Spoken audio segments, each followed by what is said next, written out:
Stéphane, bonsoir. Bonsoir. Arnaud, l'équipe, quelle est ton analyse de la rencontre? J'imagine beaucoup de frustration et de déception. Pas de frustration, de la déception, oui. Après, est-ce qu'on s'attendait à cette performance? Non. Est-ce qu'on a manqué de beaucoup de choses? Oui. Je pense qu'on a fait une première mi-temps, si on enlève peut-être les 3, 4, 5 premières minutes, ou peut-être avec cette frappe d'Ilan, ça peut changer quelque chose, mais on a manqué de beaucoup de choses. Déjà dans les duels, dans la gestion de la profondeur, c'est quelque chose que l'on avait analysé, ils le font bien, mais je pense qu'on a manqué de personnalité, puis surtout aussi avec le ballon, ce qui fait un peu notre force. On n'a pas réussi à sortir de cette première ligne de pression. On manquait de rythme, on manquait de prise d'initiative. C'était un peu stéréotypé. Voilà, il y avait beaucoup de joueurs qui, je pense, étaient en dessous. Il y a 2-3 joueurs qui ont quand même montré un peu de leadership. Mais voilà, après, je pense qu'en deuxième mi-temps, c'est un peu mieux. On a vu que certains joueurs prenaient un peu plus de responsabilité. On a réussi à sortir de ce premier pressing et on s'est créé quelques situations. Mais voilà, c'est trop peu pour un match comme ça. Merci. Bonsoir Stéphane. Bonsoir. Tu parlais hier ou avant-hier, pardon, je sais plus, d'un résultat très important. Là, c'est quand même. Est-ce que tu as l'impression de traverser une zone de turbulence ou tu arrives à rester quand même serein par rapport aux résultats qui sur le papier ne sont pas bons? Le résultat, c'est sûr, sur ces derniers temps, ils sont pas très bons. Je reste serein. Non, je continue à travailler. Je sais ce qu'est capable mon groupe, de ce dont il est capable. Maintenant, non, voilà, on sait que, on le dit, on le répète, que c'est une première saison. On a fait, je pense, une bonne début de saison où on a fait des très bonnes choses. Là, ça fait quelque temps que c'est un peu plus difficile. Mais oui, ce soir, c'était un match important comme tous les matchs, mais je ne m'attendais pas à avoir cette première mi-temps. Donc, zone de turbulence, oui, je pense qu'il y en a de partout dans la saison. Mais moi, j'ai confiance en mon groupe et on va continuer à travailler, à nous de trouver les solutions. Voilà, par rapport à ce qui s'est passé ce soir, on voit que quand même en deuxième mi-temps, je pense qu'il y a quelques petites... s'il peut y avoir des motifs de satisfaction, malgré que ce soir, il n'y en a pas beaucoup. Mais voilà, après, on sait que pour exister, il faut qu'on soit peut-être tous au complet. Là, voilà, il manque des joueurs avec un petit peu d'expérience. On a eu un moment où il n'y avait pas Max Lopez qui a été blessé, il y a Pierre Lesmelou qui n'est pas là, Samir Chergui. Donc voilà, après, c'est un groupe, mais donc non, moi, bien sûr qu'on est déçu des points, on est déçu de ce résultat ce soir pour diverses raisons, mais on va continuer à travailler. Stéphane,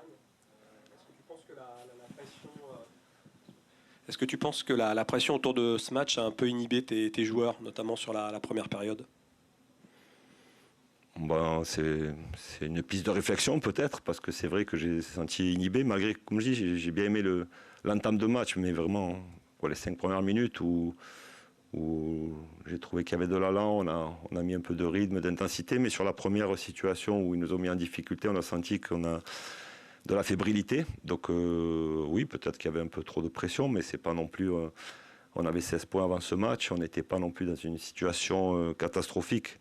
Donc oui, je pense qu'il y a eu un peu de fébrilité chez certains de nos joueurs.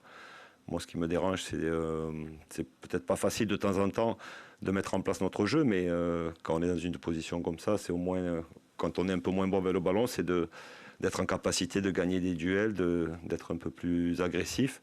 Et on a failli là-dessus, surtout en première mi-temps. Il y a le mercato qui va arriver. Est-ce que c'est quelque chose sur lequel tu as vraiment envie de t'appuyer et dans le secteur défensif, on en a assez peu parlé finalement. Est-ce que tu penses qu'il faut vous renforcer dans le secteur de la défense? Le bilan, on ne le fait pas après ce match. Bien sûr que après une défaite 3-0, si on analyse que ce match, il y a beaucoup de choses. Mais c'est un bilan qui a été fait avec la direction, sur les 6 premiers mois, par rapport à certains manques que l'on a relevés. Donc voilà, on va faire un bilan. Le club a déjà commencé à travailler par rapport aux manques qui ont été identifiés. Donc voilà, après on va voir ce qu'on est en mesure de faire. Mais voilà, il ne faut pas tirer un bilan sur ces 2-3 derniers matchs. Voilà, parce que ce soir, il y aurait pas mal de choses à peut-être ajouter, mais ce n'est pas ce que reflète l'équipe, ce qu'elle a montré depuis ce début de saison. Donc voilà, il faut être à tête reposée, et c'est ce que je dis, c'est un bilan, ça se fait sur les 6 premiers mois par rapport à tout ce qu'on a vu et pas sur un match. Bonsoir. Bonsoir. Emmanuel pour l'AFP. Passer la Coupe de France, le match de reprise, ça sera le derby contre le Paris Saint-Germain. C'est vraiment pas l'adversaire idéal pour essayer de vous relancer un petit peu au classement. C'est sûr que c'est une des meilleures équipes en Europe en ce moment, donc oui, c'est pas le meilleur, mais est-ce qu'il y a un meilleur match? Voilà, peut-être que c'est un match où inconsciemment on est un gros outsider, donc peut-être c'est plus facile de commencer avec un match comme ça que de match où on a l'obligation entre guillemets de gagner, malgré qu'on va aller là-bas pour prendre des points. Donc je pense qu'il n'y a pas de bon match ou de mauvais match. Oui, après ça va être un derby, il va y avoir beaucoup de choses qui vont être dites et écrites autour de ça, mais ça reste un match avec 3 points en jeu face à une des très belles équipes de ce championnat et dans le monde. L'ambiance ce soir, pardonne à cause des disputes entre supporters, c'est un truc qui a un petit peu pesé sur vous ou ça compte pas tellement? On ne peut pas dire que quand le stade nous pousse et que dans certains matchs ça nous transcende et ça aussi amène ce petit plus aux joueurs dans les fins de match ou dans des actions, et quand il n'y a pas cette ambiance, on ne peut pas dire que ça va pas peser, bien sûr que ça pèse un petit peu, voilà, c'est pas une excuse, mais quand il y a un stade qui vous pousse, c'est toujours plus agréable de jouer et ça amène un peu plus d'énergie positive. On parlait de la pression sur PSG et Paris FC, mais est-ce que la pression finalement c'est pas plutôt Raon l'étape? Parce que là c'est un match de Coupe de France, c'est le petit, c'est connu, c'est Bourbier quoi. Oui, voilà, tout à fait. J'allais revenir. J'allais dire, on a un match de Coupe de France et malgré que ça soit une R1, c'est des matchs difficiles. Il y a souvent des surprises et ce match, il va falloir l'aborder avec le plus grand des sérieux. Voilà, pour finir au moins cette année par une victoire et une qualification en Coupe de France. Et après, on aura le temps de préparer le match du PSG. Marcel Sambou pour le Média Match 360. Tout à l'heure, vous parliez de groupe. Ce groupe va être affaibli, en tout cas numériquement, et puis même, on peut dire qualitativement aussi, parce que l'un des meilleurs joueurs sera absent pour la CAN. Comment comptez-vous pallier à ces absences? Déjà en fonction avec l'effectif que j'ai, et après c'est ce qu'on a dit par rapport aussi au mercato, par rapport à certains joueurs peut-être qui ont eu un peu moins de temps de jeu, et ça sera à eux de peut-être faire voir qu'ils sont en capacité de jouer, mais c'est une réflexion générale que l'on a eue déjà et on a essayé d'anticiper par rapport à ce qui va se passer sur la CAN. On savait qu'on allait perdre 4-5 joueurs, c'est le cas, donc on va voir comment on va traiter ça, mais on a déjà commencé à réfléchir. Justement, est-ce que c'est un mercato, vous voulez dégainer très vite pour avoir est-ce que c'est possible d'avoir des nouveaux joueurs pour le PSG et pallier aux absences? Et deuxième question, ton avenir à toi, forcément, dans certains médias, ça va parler, peut-être chez nous aussi, hein, on va pas se mentir. Mais est-ce que toi, tu as la certitude, Antoine Arnaud et le président t'ont conforté, est-ce que toi, tu arrives à travailler correctement et tu es certain à 100% d'être là le 4 janvier? Déjà sur la première question, le dégainer très vite, c'est ça, le mercato, s'ils peuvent être... Ça, c'est dans l'idéal. Maintenant, après, on connaît comment se passe un mercato, comment se passent des négociations. On va voir ce qui va se passer. Maintenant, le club travaille.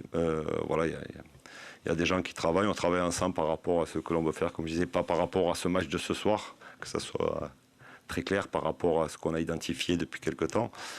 Concernant mon avenir, bien sûr, quand on perd... Ouais, mais moi je ne vais pas abdiquer. J'ai déjà passé des périodes comme ça quand je suis arrivé la première saison. L'an dernier aussi, on a eu un moment où ça a été un peu difficile. Je crois vers la même période, c'était novembre-décembre. Donc voilà, après moi je suis là pour travailler, pour faire progresser cette équipe. J'ai la confiance des dirigeants, je pense que j'ai le groupe qui est avec moi. Et ce soir, bien sûr que je suis déçu. Je suis déçu pour les joueurs, je suis déçu pour les dirigeants qui font énormément de choses, pour le public aussi. Après, mon cas, c'est pas très grave. Voilà, j'ai déjà traversé quelques tempêtes et je sais qu'on a la capacité de ramener cette équipe vers un classement un peu plus honorable. Merci à vous. Merci.